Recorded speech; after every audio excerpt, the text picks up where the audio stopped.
अस्सलाम वालेकुम। बहुत सारी खवातीन बड़े शिकवे के अंदाज में मुझसे कहती हैं कि भाई आप हमें क्यों समझाती हैं, सिर्फ हम ही क्यों बदलें अपने आप को, हम ही क्यों कुर्बानी दें, सारी बातें हमें ही समझाएंगी आप। तो मैं उनको बड़े ही प्यार से समझाती हूँ कि देखिए, आप वो सूरज हैं जिसके गिर्द तमाम सितारे और सैयारे घूम रहे हैं। आपने उस सूरज की तरह चमकना है, ग्लो करना है। आपने अपने अंदर वो समझदारी, बुर्दबारी, हिकमत, सलाहियत, बात करने का तरीका, कम्युनिकेशन स्टाइल डेवलप करना है कि आप हर इंसान के साथ, अपने घर के तमाम लोगों के साथ बड़े अच्छे तरीके से आप निभा करके चल सकें।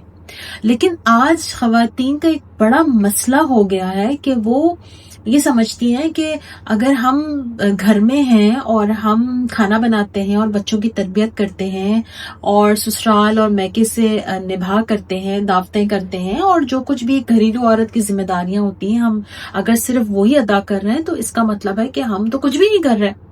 हम तो बस घर में बैठने वाली सिर्फ और सिर्फ एक हाउस वाइफ है। खवातीन का अक्सर यही जुमला होता है, बस हम सिर्फ हाउस वाइफ है। अरे भाई, आप हाउस वाइफ हैं तो क्या हुआ, आप सबसे बड़ा काम कर रही हैं। आप वो काम कर रही हैं जो घर से बाहर निकलने वाली औरतें नहीं कर रही हैं, क्योंकि अल्लाह ताला ने तो आपको घर के लिए पैदा किया है। आप घर के तमाम मामलात को समझिए, घर अपनी सबसे पहले अपनी तरबियत कीजिए।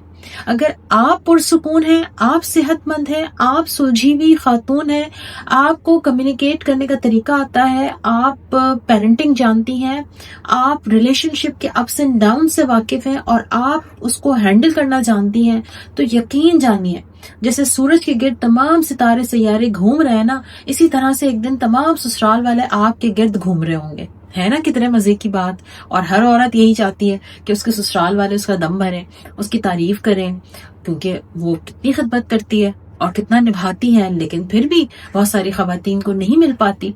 क्यों नहीं मिल पाती? बाज़ औक़ात उनके अंदर वो समझदारी, वो समझ, वो सलाहियत नहीं होती। वो हाथ पैरों से जान तो बड़ी मार रही होती है, बड़ी खिदमत कर रही होती है, लेकिन समझदारी नहीं होती, बाउंड्रीज का पता नहीं होता, हिकमत नहीं होती, सलाहियत नहीं होती, अपने आप को कैसे ग्रो करना है ये नहीं पता होता। तो आपने सबसे पहले तो अपने आप को ग्रो करना है, अपने पास वो हिकमत, समझ, सलाहियत पैदा करनी है कि आप निभा का तरीका सीख सकें, आप बाउंड्रीज कायम करना जान सकें, आप सेल्फ केयर के तकाजों को जान सकें।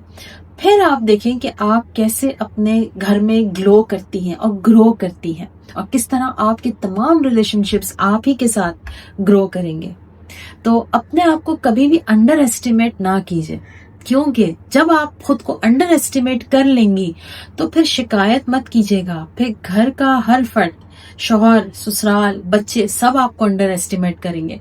लेकिन अगर आप अपने आप को समझेंगी कि मेरे अंदर भी अल्लाह पाक ने कुछ दिया है, कोई सलाहियत दी है, मैं घर में रहते हुए बहुत कुछ कर सकती हूँ और बहुत सारी चीजों को बेहतर कर सकती हूँ, तो आप देखिएगा कि आपके जो तमाम जो घर वाले हैं, ससुराल वाले हैं, आपके शौहर हैं और आपके बच्चे हैं, वो भी आपकी इज्जत करना शुरू कर देंगे।